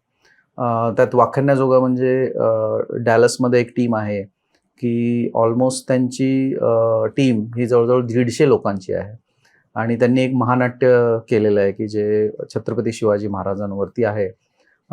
आणि ते एक प्रोग्राम आम्ही सध्या प्रमोट करतोय. का तर त्याच्यामध्ये 2 गोष्टी आहेत. एक तर छत्रपती शिवाजी महाराजांचा इतिहास आहे जे की आम्हाला पसरवायचं आहे पूर्ण अमेरिका आणि कॅनडामध्ये, आणि विशेषतः दुसऱ्या पिढीला तो इतिहास कळायला पाहिजे आणि त्याची शिकवण मिळाली पाहिजे, कारण की छत्रपती शिवाजी महाराजांच्या प्रत्येक गोष्टीमधून काही ना काही शिकण्यासारखं आहे. तर त्याचाच हा एक छोटासा प्रयत्न आहे आणि ते डॅलसच्या टीमनी खूप चांगल्या रीतीने मांडलेला आहे. आणि दुसरी विशेष गोष्ट म्हणजे ह्या 150 लोकांच्या चमूमध्ये दुसऱ्या पिढीतले लोक पण आहेत की ज्यांची एवढी आवडीने ते सहभाग झालेत. तर ते पण एक प्रोत्साहन आहे की दुसऱ्या पिढींना, जे नवीन पिढी आहे, सेकंड जनरेशन आहे, त्यांना त्यातून थोडंफार प्रोत्साहन मिळो, मोटिवेशन मिळो, की जेणेकरून त्यांची पण ती आवड निर्माण व्हावी आणि त्यांना तो इतिहास कळावा. हा जो प्रयोग आहे, जो कुठे होणार आहे का, हे चालू आहे सध्या अमेरिकेत, जे आज एवढ्या तुमच्या या 150 लोकांनी जो एक उपक्रम केलाय, तो कुठे बघायला मिळेल? अमेरिकेतली पण जर काही लोक जे मंडळातले बघत असतील आणि त्यांना बघायची इच्छा असेल तर कुठे मिळेल बघायला? आणि जर तुम्ही परत हे घेऊन भारतात आलात तर नक्कीच महाराष्ट्रात खूप प्रतिसाद मिळेल, पण कुठे बघायला मिळेल हे? कशी होत असतात? ती खरंच खूप चांगली इच्छा बोलून दाखवली तुम्ही आणि मला खरंच आशा आहे की ती खरी व्हावी, कारण की तो एक आमचा प्रयत्न चालू आहे की इथले प्रोग्राम अमेरिकेत तर होतातच, पण अशी काही संधी उपलब्ध व्हावी की जेणेकरून आम्ही तो प्रयोग इथे भारतामध्ये, महाराष्ट्रामध्ये, मुंबई किंवा पुण्यासारख्या ठिकाणी प्रदर्शित करावा, ही आमची खूप इच्छा आहे आणि त्या दृष्टीने आम्ही थोडेफार प्रयत्न करतोय. तर होपफुली ती लवकरच पूर्ण व्हावी ही इच्छा आहे. सध्या डॅलसमध्येच 2-3 वेळेस ते परफॉर्मन्स झालेला आहे आणि त्यात विशेष म्हणजे वेगवेगळ्या गोष्टी त्या महानाट्यामध्ये सादर केलेल्या आहेत. तर ते जरी एकाच शहरामध्ये 2दा झालं तर त्याची विविधता भरपूर आहे. गोष्टी वेगळ्या आहेत, शिकवण वेगळी आहे. आत्ता नुकताच शिवजयंतीचा महोत्सव आम्ही साजरा केला, त्यात त्यांनी डॅलसमध्ये साजरा केलाय. आणि आता ऑलरेडी महाराष्ट्र दिनानिमित्त बॉस्टनमध्ये त्याचं शो हा फिक्स झालाय आणि अजून 1-2 ठिकाणी त्याची शो फिक्स व्हायचे चालू आहे. म्हणजे त्यांचं बोलणी चालू आहे की या दिवशी आम्ही फिक्स करू. तर त्याचे नुकतेच प्रयोग डॅलसमध्ये झालेत. 1 मे 2 मेच्या आसपास महाराष्ट्र दिनानिमित्त बॉस्टनमध्ये होणार आहे आणि एक बे एरियामध्ये पण होणार आहे, कॅलिफोर्नियामध्ये. खूपच छान.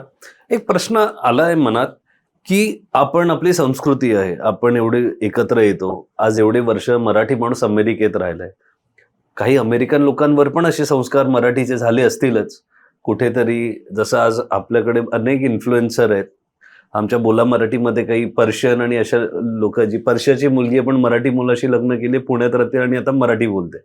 तर असं अमेरिकेचं कल्चर आणि भारताचं काम, महाराष्ट्राचं मराठी कल्चर, असं पण फ्युजन आणि संस्कार झाले आहेत आणि अमेरिकन लोक मराठी कल्चर बरोबर असोसिएट झाली आहेत, त्यांना आवड निर्माण झाली आहे का? जसं आपण नाटकं, सिनेमा बघतो, त्यांची इच्छा असते का त्यांना बघायला मिळतं, असं काही आहे का तुमच्या डोळ्यासमोर काही एक्झाम्पल्स? का असं कितपत होतं? सध्या सेकंड जनरेशनमध्ये ते बघायला भरपूर भेटतं. असे बरेच मराठी फॅमिलीज आहेत ज्यांचे जावई म्हणा किंवा सून हे अमेरिकन आहेत आणि त्यांना खूप विशेष आवड आहे आपल्या परिधानापासून ते खाद्यपदार्थाची. तर आपल्या स्थानिक मंडळामध्ये जेव्हा पण आम्ही कार्यक्रम साजरे करतो, संक्रांत झालं, गुढीपाडवा झालं, गणपती महोत्सव म्हणा, दिवाळी म्हणा, तर ह्यामध्ये ह्या गोष्टी प्रकर्षाने बघायला भेटतात की त्यांना ते आवडतं की आपण नऊवारी साडी म्हणा किंवा पैठणी घालून, नथ घालून, अशा बऱ्याच गोष्टींचा आम्हाला काय म्हणतो जाणीव होते की थोडं त्यांना ती आवड आहे आणि ह्या सगळ्या गोष्टींमुळे त्यांना ती आवड निर्माण होते आणि त्यांना ती चांगली पण वाटते आणि ते सामावून घ्यायचा प्रयत्न करतात प्रत्येक गोष्टीमध्ये. आणि त्याचबरोबर खाद्यपदार्थ आणि सगळ्यांना खाण्याची एक आस्वाद वेगळाच असतो, त्यामुळे त्यांना ती आवड तर आम्ही नेहमीच बघितलेली आहे. कारण की आम्ही बऱ्याचदा फूड फेस्टिवल करतो आणि बऱ्याच वेळेस आम्ही मराठी खाद्यपदार्थ असतात प्रत्येक वेळेस, तर त्यामुळे त्यांना ती आवड खूप असते आणि दे लुक फॉरवर्ड टू की येऊन आपल्याला ती मजा घेता येईल. तुम्ही आम्हाला एवढे सगळे उपक्रम सांगितले, ज्याच्यात सिनेमा आहे, मराठी माणसाला एकत्र आणण्यासाठी परफॉर्मन्स एक स्टेज तुम्ही दिला आहे, आधार म्हणून आहे, नवीन जे लोक येतात का त्यांना काही झालं, या सगळ्यामध्ये एक आपण जे CSR म्हणतो का, एक सामाजिक रिस्पॉन्सिबिलिटी म्हणतो, मग ह्याला घेऊन काही उपक्रम चालतात का BMMचे? हो, आम्ही सध्या समाज रंग म्हणून एक नवीन इनिशिएटिव्ह चालू केला आहे आणि अध्यक्ष प्रसादनी पुढाकार घेऊन तो उपक्रम चालवला आहे. आणि आपल्या एक्झिस्टिंग कम्युनिटीमध्ये भरपूर अशा संस्था आहेत जे हे करतात, तर त्यांच्याशीच निगडीत होऊन आम्ही हे केलं आहे. आणि आम्ही फक्त त्यांना सपोर्ट करतो की जर समजा अशी काही परिस्थिती आली, त्याच्यामध्ये आम्ही देणगी आमच्या मंडळांकडून, सभासदाकडून जमा करून त्यांच्याकडे असे काही प्रोजेक्ट्स असतील, आता बऱ्याचशा संस्था आहेत, जसं सेवा आहे, ज्ञानप्रबोधिनी आहे, स्नेहवन आहे, अशा लोकांना मग आम्ही ती मदत त्याच्या थ्रू करतो. आता रिसेंटली म्हणाल तर मराठवाडा पूर जी परिस्थिती निर्माण झाली होती, त्यासाठी आम्ही लक्ष ठेवलं होतं की एक $25,000 पर्यंत आपण जमा करू. आणि मी तसं आवाहन आम्ही प्रत्येक मंडळाला, सगळ्या मंडळांना केलं होतं. खूप अभिमान वाटतो की आम्ही आम्हाला जवळजवळ $60,000 पर्यंत देणगी त्याद्वारे भेटली. आणि अशा बऱ्याचशा जे पूरग्रस्त परिस्थिती होती, काही शाळांना खूप नुकसान झालं होतं, मग विद्यार्थ्यांना बसायला जागा नव्हती किंवा त्यांच्या काहीतरी पुरामुळे जी परिस्थिती निर्माण झाली होती त्याच्या वेलफेअरसाठी मग आम्ही तो निधी पुरवला आहे. मी लकीली डिसेंबरमध्ये मी भारतात आलो होतो, तर मुख्यमंत्री सरांना भेटून त्यांच्या मुख्यमंत्री सहायता निधीला आम्ही तो देणगी भेट दिली. तर त्याद्वारे पण आम्ही थोडंफार मदतीचा हात, खारीचा वाटा का होईना आम्ही करतोय. नाही, ह्यांनीच कळतं की पूर्णपणे मराठी बृहन महाराष्ट्र मंडळ कसं सगळ्याच विभागात काम करत आहे आणि असंच मराठी माणूस एकत्र येऊन काम करत राहायला पाहिजे, नक्कीच. आमची मराठी मूळची इच्छा. सगळ्यांबद्दल माहिती घेतली, BMM बद्दल माहिती घेतली. आता थोडी आम्हाला तुमच्याबद्दल माहिती हवी आहे की एक 20 वर्ष आज तुम्ही अमेरिकेत राहताय. अजून तुम्ही तो ऍक्सेंट पण दिला नाही आम्हाला की आम्ही बोलू शकतो की अरे तुम्ही खरंच अमेरिकेतले आहात का. पण तरी तुमची मराठी एवढी छान आहे, अस्खलित मराठीत आपण बोलतोय. पण जेव्हा तुम्ही नवीन नवीन अमेरिकेत 20 वर्षापूर्वी गेला, जेव्हा हे सगळं नव्हतं, कसा होता तो तुमचा प्रवास एक स्टुडंट म्हणून, का एक नवीन जॉबला जेव्हा तुम्ही गेला, आणि मग काय तो असा पॉइंट होता जेव्हा तुम्हाला वाटलं की आता मला अशा संस्थेशी ह्याच्या मेंबर होऊन मग समाजासाठी काम करायला आवडेल. आम्हाला आता तुमच्या जर्नीमध्ये थोडं घेऊन जा की तुमचा प्रवास कसा होता. प्रवास खूप चांगला होता. ऑफकोर्स ते थोडेफार स्ट्रगल होतेच प्रवासाचे, पण मराठी ऑफकोर्स मी ॲक्च्युली माझं सुरुवातीचं शिक्षण इंग्लिश मीडियममधून होतं, पण समहाऊ मी परत मराठी शाळेत गेलो आणि तेव्हापासून जी मराठी शिकलो, मराठी भारतात की भारतामध्ये कुठे? तर जेव्हा मी लहानपणी होतो तेव्हा मला वाटतं किंडर गार्डन वगैरे मी इंग्लिशमध्ये केली. कुठलं त्यामुळे शहर? फाउंडेशन मी शिकलोय मराठवाड्यामध्ये, नांदेडमध्ये. ओके, हा. तर मग त्याच्यामध्ये मला वाटतं फाउंडेशन माझं चांगलं होतं इंग्लिशचं. पण मग नंतर मी मराठी मीडियममध्ये शिफ्ट झालो, मराठी शाळेमध्ये शिकलो. परत 5वी मध्ये असं झालं की परत मला जे इंग्लिश सब्जेक्ट होते ते मला चांगले यायचे, कारण की माझं फाउंडेशन आय बिलीव्ह चांगलं होतं. तर मला सगळे शिक्षक इंग्लिश शब्द आला की मलाच म्हणायचे की अरे नरेंद्र हे सांग तेच. पण मला मराठी भाषेची आवड होतीच आणि सगळं शिक्षण माझं मराठीतून झालेलं आहे, त्यामुळे मराठी भाषा ही अग्रणी होतीच. आणि ॲक्सेंटचं म्हणाल तर मला आधी सुरुवातीला मला पण खूप त्रास झाला, कारण की मी ॲज अ स्टुडंट म्हणून गेलो, विद्यार्थी म्हणून, तर मला पण ते टोफेल वगैरे एक्झाम करून जावं लागलं. तर तेव्हा मला ते थोडंफार कळलं की हे ॲक्सेंट वगैरे आहे, पण ते मला कधी असं जाणवलं नाही की तेच मी नेहमी अंगी करायला पाहिजे. आणि समहाऊ ते झालं नाही, म्हणजे आय रिअली डोंट नो. पण मराठीवरती प्रेम वेगळंच आहे आणि ते मला वाटतं सतत राहीलच. त्यामुळं ती भाषा असं काही बदलायचं मला वाटत नाही की ती बदलेल. नाही. पण बरोबर. सुरुवातीला म्हणजे तसं म्हटलं तर जेव्हा तिथे मी क्लासेस वगैरे अटेंड करत होतो तेव्हा मग ते प्रोफेसर्सचं काही काही गोष्टी म्हणणं कळत नव्हतं. मग मी समोर बसायला सुरू केलं. मग त्यांना परत परत नंतर विचारायला सुरू केलं की ह्याचं काय, आणि ते हळूहळू मग ते ओव्हरकम झालं आणि मी आणि मग मी पण त्यांच्यासारखंच बोलायला लागलो. ऑफकोर्स मला पण ॲक्सेंट आहे, पण जिथे काढायचं तिथेच काढतो मी. हे हे खूप महत्वाचं आहे, कारण आपल्या इकडे 2-2 वर्ष जाऊन आलेली लोक ऍक्सेंट मध्ये बोलायला लागतात. आणि ते आय थिंक एकंदरीत त्यांना ते लगेच शिफ्ट होता नाही येणार म्हणून मे बी ते कंटिन्यू तसंच बोलत राहतात. पण मला असं कधी वाटलं नाही की मला खूप अडचण आहे शिफ्ट व्हायला. त्यामुळं मे बी मला ते कधी जाणवलं नाही की अरे मला असंच बोलायला लागेल, नाही तर मी त्यांना बोलताना पण असंच बोललो ॲक्सेंटनी तर त्यांना कळणार नाही, असं असं कधी झालं नाही आय थिंक. सो त्यामुळे तसं काही वाटत नाही मला. पण मला म्हणजे एक खूप मजेदार किस्सा आहे. तुम्ही आता म्हणलात पहिल्या दिवशी विश्वसंमेलनाच्या आम्ही दिंडीच्या जवळ होतो आणि तिथे बरेच विद्यार्थी होते आणि नकळत तिथल्या एका विद्यार्थी ग्रुपचं लक्ष आमच्याकडे आलं आणि ते आम्हाला येऊन परत विचारलं, तुम्ही अमेरिकेतून आलात? तर मी म्हणलं हो. आणि ते म्हणले, अरे तुम्हाला मग मराठी कसं येते? तर ऑफकोर्स म्हणजे असे प्रश्न मला अधूनमधून येत असतात की मला वाटत नाही, आणि मला ऍक्च्युली त्याचा अभिमान वाटतो की अरे म्हणजे मी बदललो नाहीये, मी अजूनही महाराष्ट्रीयन आहे किंवा भारतीय आहे आणि त्याचा अभिमान आहे ऑफकोर्स. म्हणजे असं काही वाटत नाही मला की अरे मला कुणी ओळखलं पाहिजे की मी अमेरिकेहून आलोय. तुमची BMM ची ओळख कशी झाली?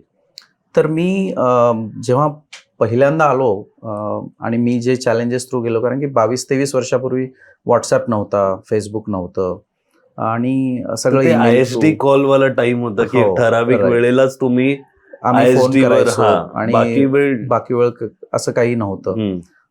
मग तेव्हा वाटायचं की अरे असं काहीतरी इथे पण असायला पाहिजे, कारण की आम्हाला ऑफकोर्स विद्यार्थी म्हणून गेलो आणि थोडं बजेटचं कन्स्ट्रेंट गेलं की काहीतरी वाचून ठेवणे पैसे आणि हे, मग त्याच्यामध्ये कॉलिंग कार्ड घ्यायचं. मग ते 8-8 दिवस आम्ही ठरलेलं असायचं की संडे टू संडे कॉल करणे, मग एकदाच कॉल केलं की सगळ्यांशी बोलणं, मग ते टाइम ठरवणे, ह्या गोष्टी तेव्हा हे सगळं अवघड होतं.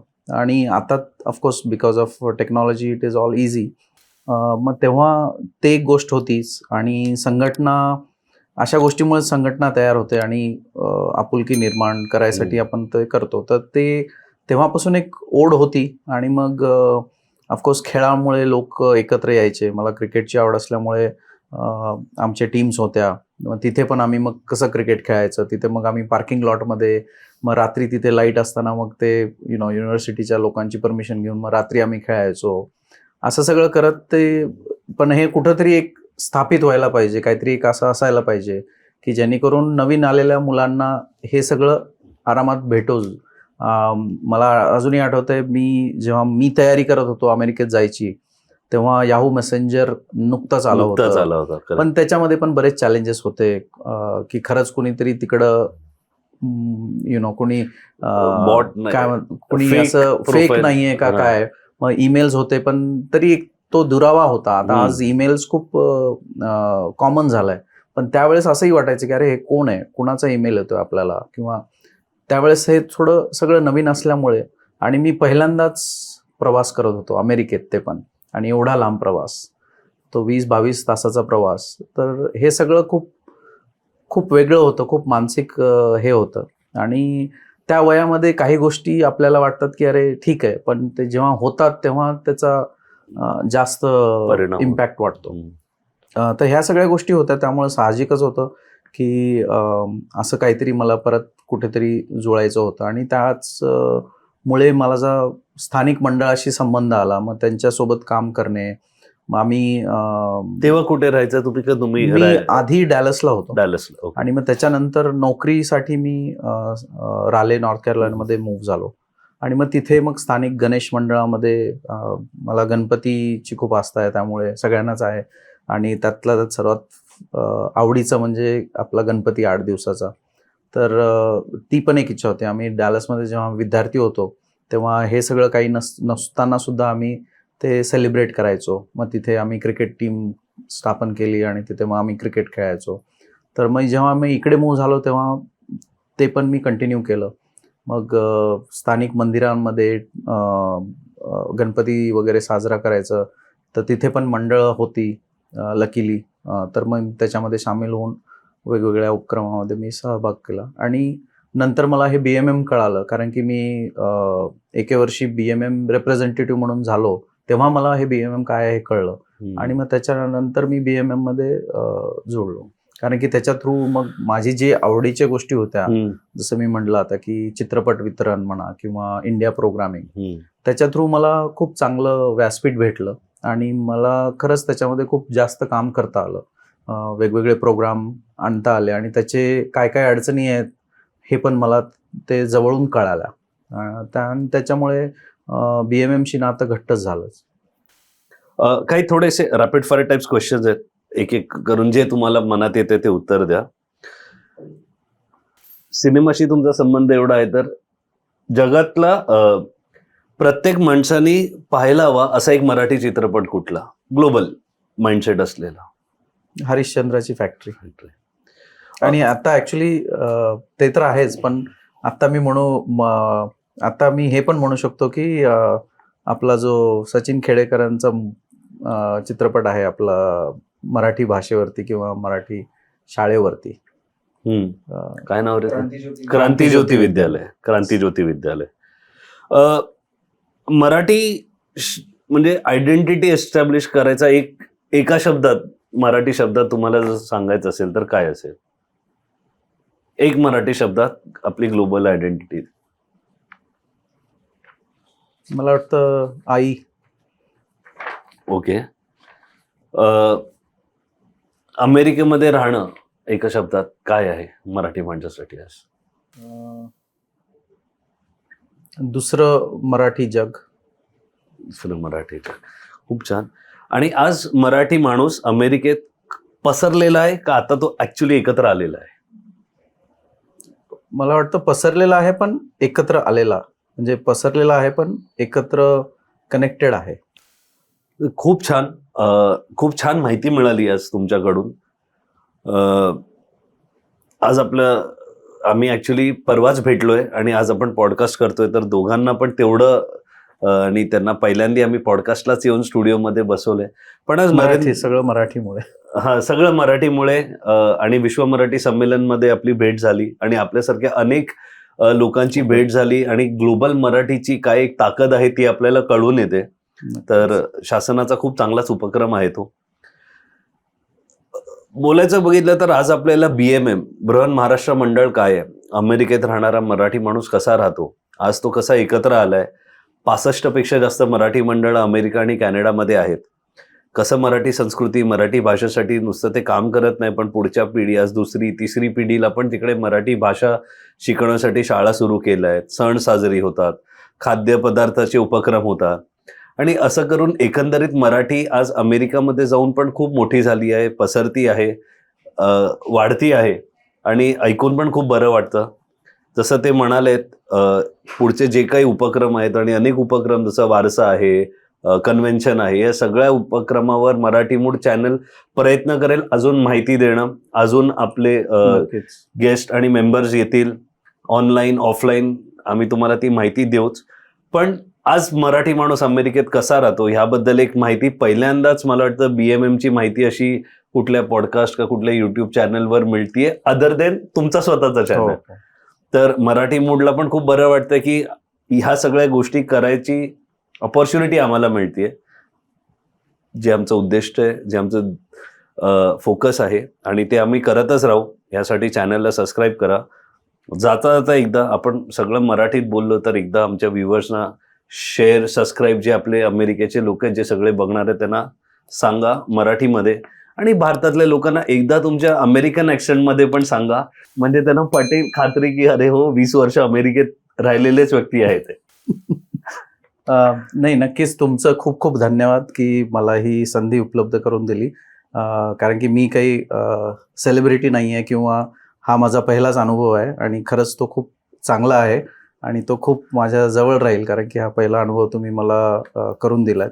तर त्याबद्दल खूप खूप धन्यवाद. तुमच्या पूर्ण टीमचे खूप धन्यवाद.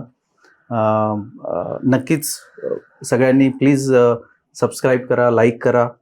मी ऑलरेडी केलं आहे आणि मी नक्कीच सगळे व्हिडिओज बघणार, फक्त माझेच नाही बघणार. पण खरंच खूप चांगला उपक्रम करताय तुम्ही आणि माझ्या खूप खूप शुभेच्छा तुम्हाला की असंच तुम्ही कंटिन्यू करा.